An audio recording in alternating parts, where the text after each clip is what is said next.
My name is Aaron Racicot. I'm actually, well, you'll see here in just a second. I'm a UW alum, and I'm super excited to be back here.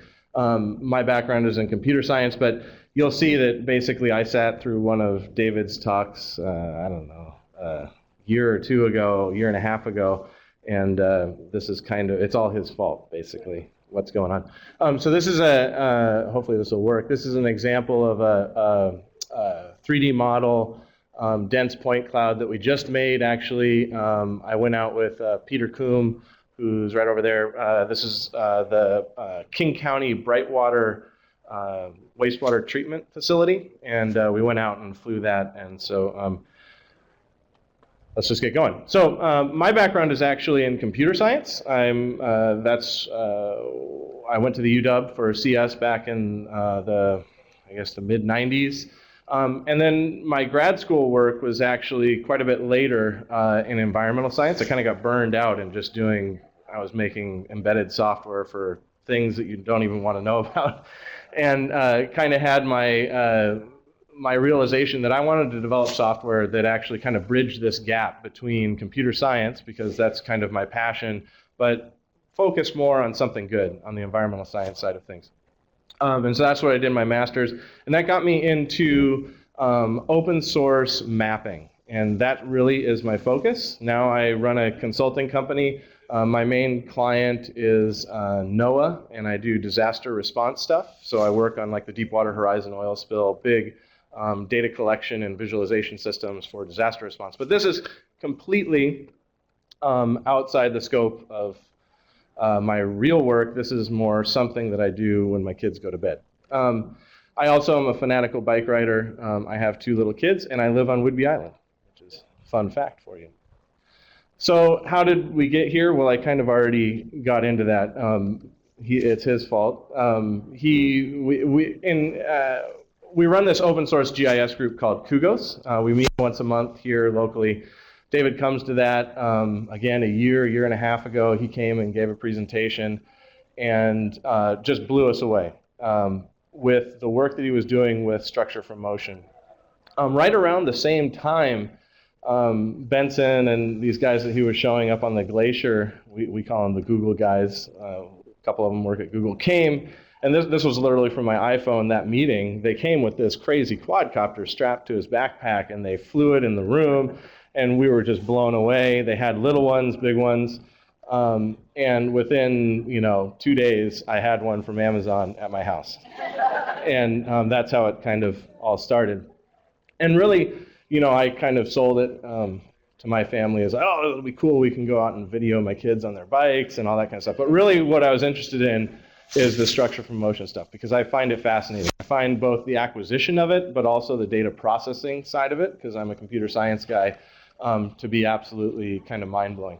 So this is actually just from last week over my house, where my son and I have a big BMX jump track that we do. So we do use it for that kind of stuff, but the main thing is, how can I do this on a really, really, really cheap budget, like my wife doesn't find out about it kind of budget, and do it in the evenings after my kids go to bed and still make progress, kind of like what he's showing. And so that really kind of drove me into the, do you do a fully do-it-yourself kind of thing, where you're literally soldering this thing together and do it really, really cheap? Or do you go big, crazy, scary, try to write it off as a business expense and get into this for real, but spend thousands and thousands of dollars? With the state of the industry right now and the pace that it's changing, I didn't want to go that route. And so I chose kind of the low-cost, ready-to-fly solution, which is basically literally you can go on Amazon and order that for $450. It'll be in your house in 48 hours, and you're flying. You take it out, you throw a battery in, and you're flying. It's that quick. But then hack it. See if we can start making modifications to it to make it do what we want to do.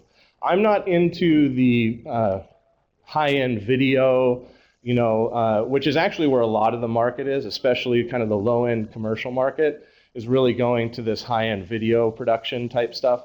I'm into the structure from motion stuff, which is kind of a whole different need. So the one that I got actually has this little video camera mounted on the front that you can see there.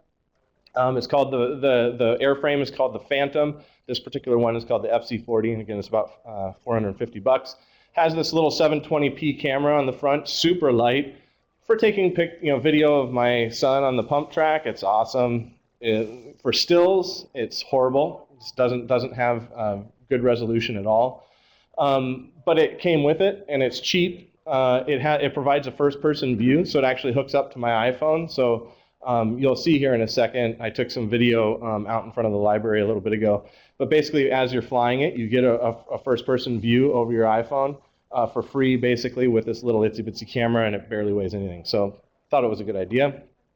This is the camera that I actually chose to mount on the bottom, and this is a 16 megapixel downward-facing camera. It's pretty much one that I had heard a few other people having good luck with. It's a Canon, so it's important. You can hack it with the CHDK firmware, and I'll talk about that in a second. But basically, you can do things like add your own functions to it. So I added, you can boot to this alternative firmware and then do things like add an intervalometer. So you can say, I want to take pictures every 3 seconds, every 5 seconds. His was hooked up to a GPS and says take a picture every 5 meters. Mine is purely time-based, so I send it up there and I say take pictures every 3 seconds, and I start flying around. But it's cheap, $130. So 450, 130, we're up to under $600 still.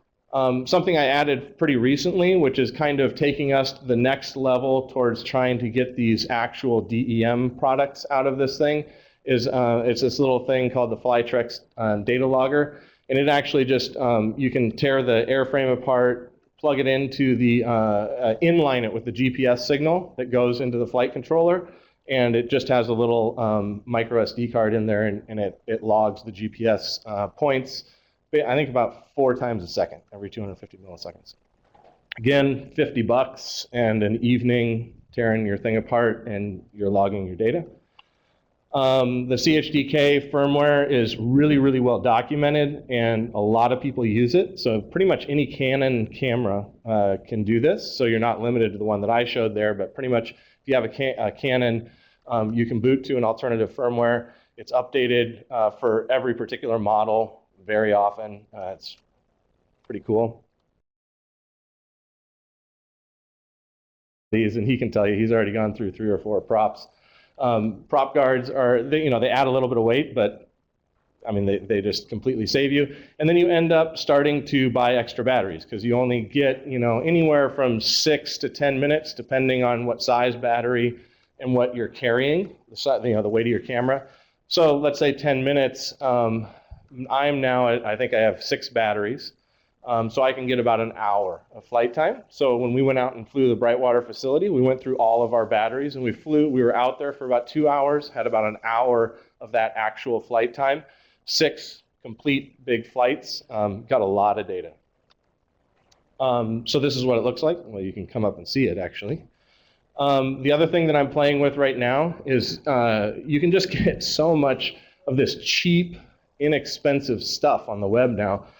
So I'm playing with this $65 brushless gimbal. And so basically you can hook this in, and it's kind of specific to the GoPro, but I'm actually playing with balancing it for my camera.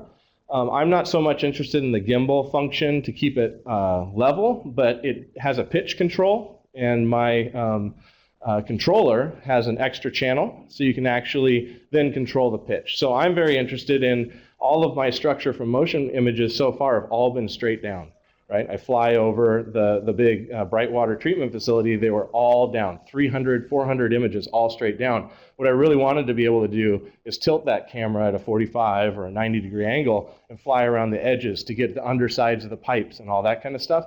So this would allow me to do that while in flight, be able to control the pitch of the camera. So we're hacking on that, $65. I mean, it's a no-brainer. And these things are actually pretty accessible. You take the cover off, and it's not all that scary, to be honest. Most of these things you can buy already with pre-soldered connectors and stuff that you can just be swapping connectors. It's not super scary. And hacking it is actually fun. So why is this all interesting right now? Well, 2 years ago, To do this stuff, it was thousands and thousands and thousands of dollars. We are at the convergence right now where this stuff is becoming dirt cheap, and it's changing really, really, really fast. But this is why I'm interested in it now, is because it's become so inexpensive. And the technology is amazingly easy to use. So we actually bought a little itsy bitsy tiny quadcopter to fly in the house to try to learn how to do it before I bought the big one. And we were crashing it left and right. I thought it would be great for my kids. They can't fly it. I mean, it's really, really hard. These bigger ones that are GPS enabled, once you get them outside, they acquire a GPS lock. That's my 10-year-old daughter. We flew and made a 3D model of her elementary school, and she did the entire flight herself. It's that simple. And so, again, this convergence of it's extremely cheap and it's extremely easy to do, and it's actually really, really fun to get outside and gather this stuff. You know, David was kind of touching on the fact that, you know, all of these flights are under 400 feet, and he's flying in this park because it's outlawed in this other park. I'm not going to get into the legalities of it, but the reality is commercial flying right now is pretty much a no-no. If you have money and happen to be in the film industry, you got a waiver, but the rest of us, commercial use of this stuff is not allowed. You can't fly near airports, and you have to stay under 400 feet to do it recreationally. Our friends at Mapbox, who a bunch of us have friends that work there, have come up with a pretty cool map you can go to and, you know, basically look at, you know, they blocked out the national parks, they blocked out the airports, that kind of stuff. So you can check whether it's okay for you to fly or not. Oops. And then if you go to the FAA, you'll get things like this. Do this, don't do that. So go figure out if what you're trying to do is actually legal or not. I'm not going to address that. But once you do figure that out, then go out and fly. This was, you know, an hour ago, just right out in front here. A couple of us were flying out there. This is some video from that camera. Super simple. You go out, you fly, you download it to your iPhone, you post it to YouTube. Takes about 5 minutes. It's like easy, super simple. So I'm going to go through really kind of 3 quick workflows that in my trying to strive for, in a very non-academic way, what he's doing with all this structure from motion, both from satellites and from his imagery from his nice camera, to try to do it on the cheap. To take this quadcopter, that camera, and go out there and do something and specifically focus on my local community. So this is kind of an exercise of the progression of these 3 workflows that I went through in my local community of Langley, Washington on Whidbey Island. So the first is, can we get some panoramic image stitching done from our images? If you look at like what Google provides, this is 2nd Street in downtown Langley, where I live. Very small little town, about 1,000 residents total. There's 2 things to note about this image. One is that's as far as I can go in. I can't get any higher zoom level than that in Google. The other is 2nd Street was completely torn out and redone with pedestrian walkways and stuff this last year, and it's not updated in Google yet. And I have no idea when it will be updated in the Google products, right? So low resolution, and it's not updated very frequently. So this is a perfect test case. Can I work with the city to come up with a panoramic image stitch? So I went out, I go out, I tend to fly early in the morning when the light is kind of diffuse. I fly when no one else is around so that I can capture what I want to capture, which was the road project, so there's not a lot of cars or people or anything like that, and just to stay out of people's way and stay safe, stay low enough. So this is an example of a single image taken with that camera. Collected about 200 of these. I played with 3 or 4 different image stitching, mosaicing softwares. This one is a Microsoft one, actually. It's called ICE. It did a pretty good job. You can basically toss these photos into it, and it just automatically kind of mosaics them together for you. The real problem is like the pipe one where we went to the wastewater treatment facility, it got confused, and there's no way to tweak it. Like I threw the 200 images in there, and it came out wrong, and it's like, well, okay, I can't use that software because there's zero way to really actually adjust it, where some of the others you can. But anyway, in this case, it actually came out pretty well, produced a nice image. This is an example of that output stitch. Again, that's from a couple hundred images.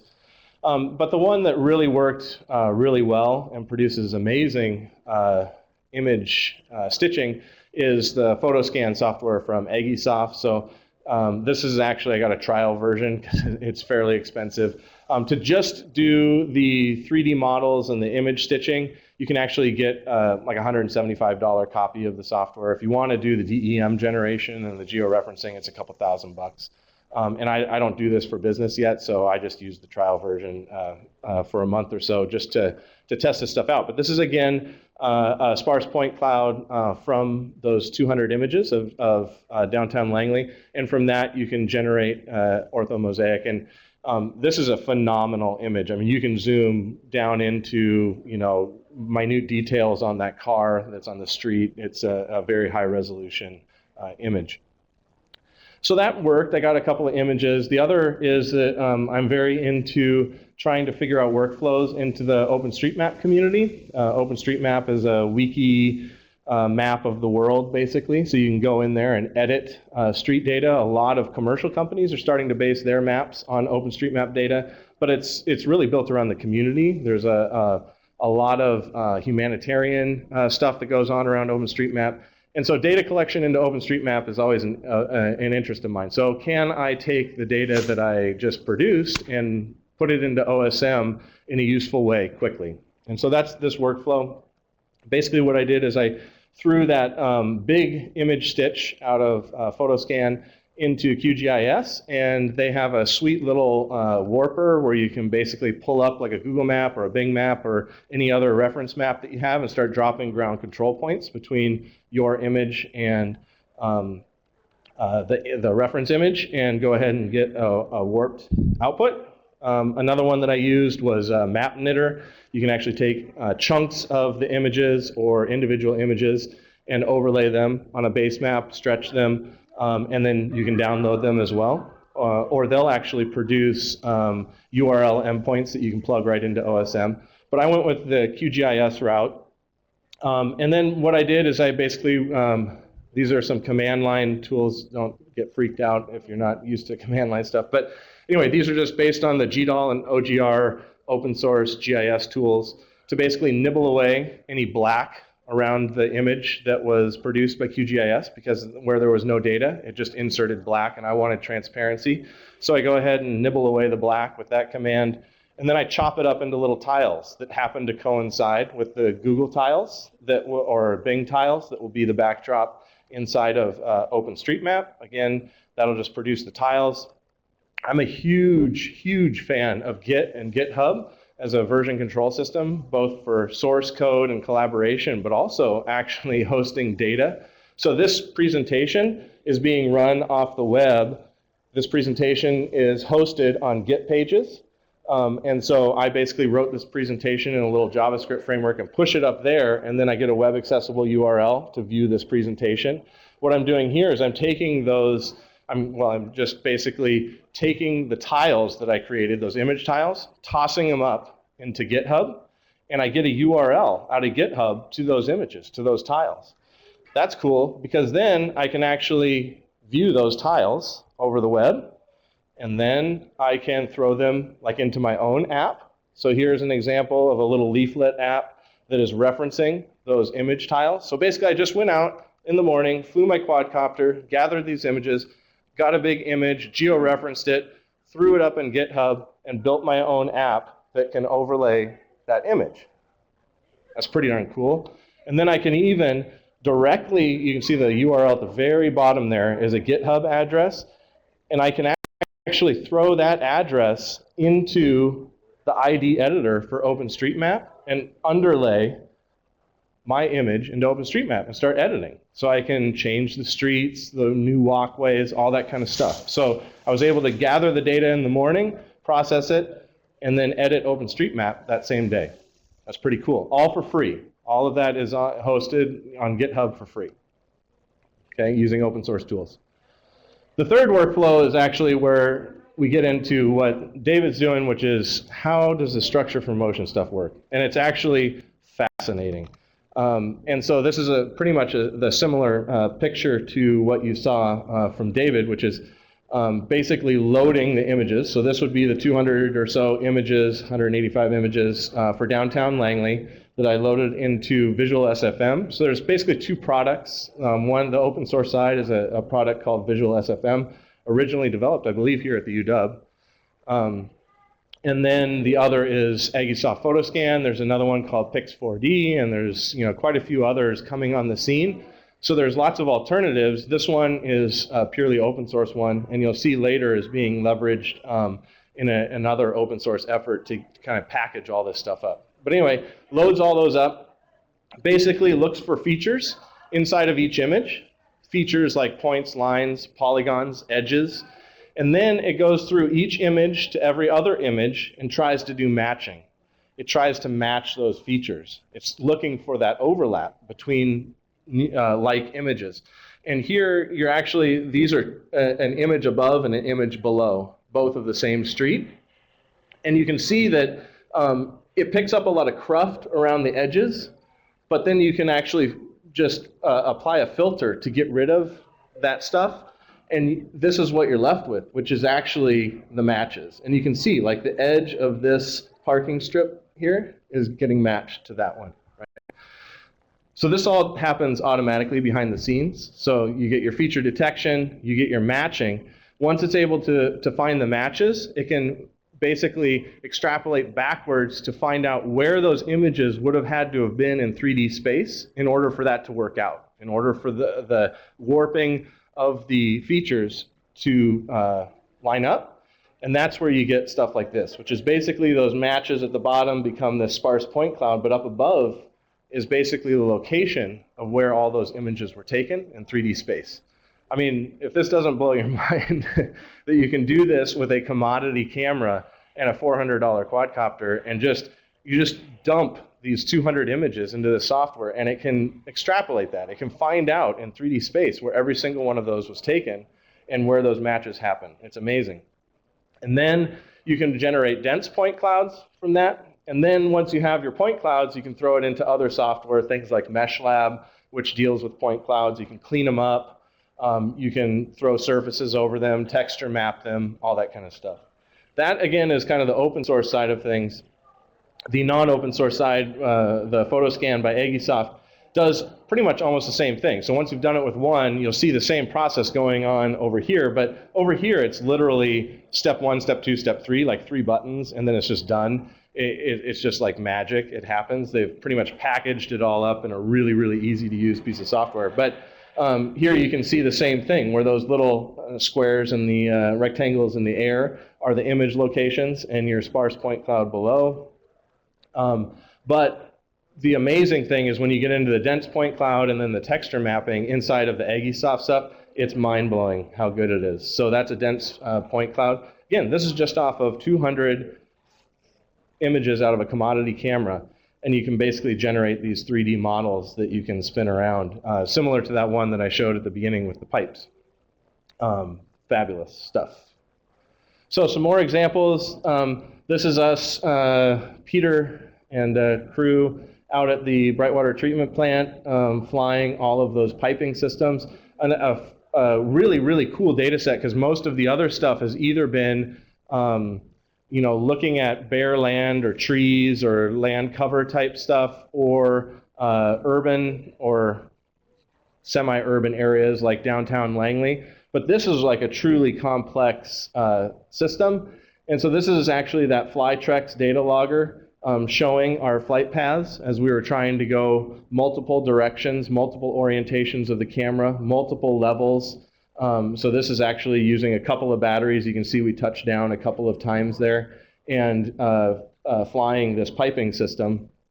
And we end up with just this gorgeous three-dimensional model of these pipes, where you can actually start to do things like derive elevations of the piping systems. People like King County are going to be very interested in this kind of stuff for incident response. We have an earthquake. You can go right out, 5 minutes later and have this thing in the air and see, try to assess damage. all that kind of stuff. Pretty amazing. It does not have to be, I mean, I'm a GIS guy, so I tend to go outside and I'm, doing large areas, but this was, Peter actually took these images from a little figurine on his desk. That's a little wind-up toy. So it's a commodity camera on a little itsy-bitsy little toy, and you get this amazing textured 3D model out of it. This is the 3D model of the school that my daughter did, flying over the buildings at the elementary school. This is the little farm that I live on. You can see the jumps down in the lower left-hand corner there. And we're starting to do, more and more comparisons between the different pieces of software, like Visual SFM and PhotoScan, and see what makes better results in each of them, because they don't produce identical results by any means.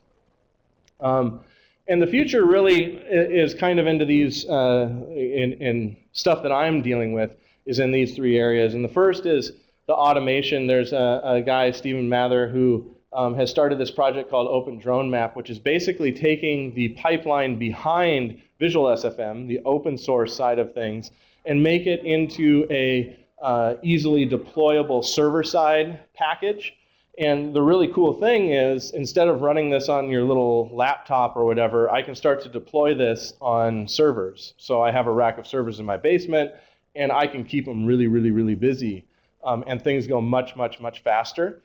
And I'm super excited about this, because our vision, we've talked about at CUGOS and some of the people that are doing this with me, that we would love to see some web interfaces for this, where you can basically upload your 100 images to a web interface, and this just cranks away at it, and you can download your point cloud, a half hour later. Be really, really cool. So automating all of this stuff, there's a lot of effort going into Open Drone Map right now. The other is this production of higher resolution DEMs. I'm really, really interested in that locally, for helping out our local community. We have a lot of high bluff stuff around Langley, high bank things that have been sloughing off.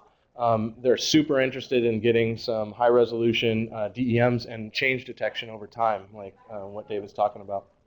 And then there's some really crazy stuff, and I think this really is kind of a glimpse into the future as we start to generate these models. It's not just going to be of natural resources and glaciers and stuff like that. It's going to be of infrastructure. I mean, there's endless possibilities for all this stuff. So Chris Schmidt, who's a friend of mine, I don't know if any of you have heard of the Open Layers library, mapping library. It's a JavaScript library for doing web mapping. It was really popular a while ago. Leaflet's kind of more popular now. Anyway, Chris Schmidt was the original author of that. Super good friend. He's really, really into this quadcopter stuff as well. So this is an example of him going out. He lives in Cambridge, going out to this building, flying around it, coming home. This is in Visual SFM, generating a point cloud, throwing it into MeshLab, which is all stuff that I've shown you before, but here he's cleaned it all up. And again, this model is not very good, but it's again, a glimpse into the future. As these things become higher and higher resolution, then he went ahead and threw this into his 3D printer software, was able to clean it up in there, and went to bed and woke up the next morning with this on his desk, right? He actually was able to replicate this building, and again, it looks like just a big blob. But the possibility is amazing, right? That you go out with your $400 quadcopter, image some infrastructure, and can do things like generate 3D prints like this is just pretty amazing. So that's it.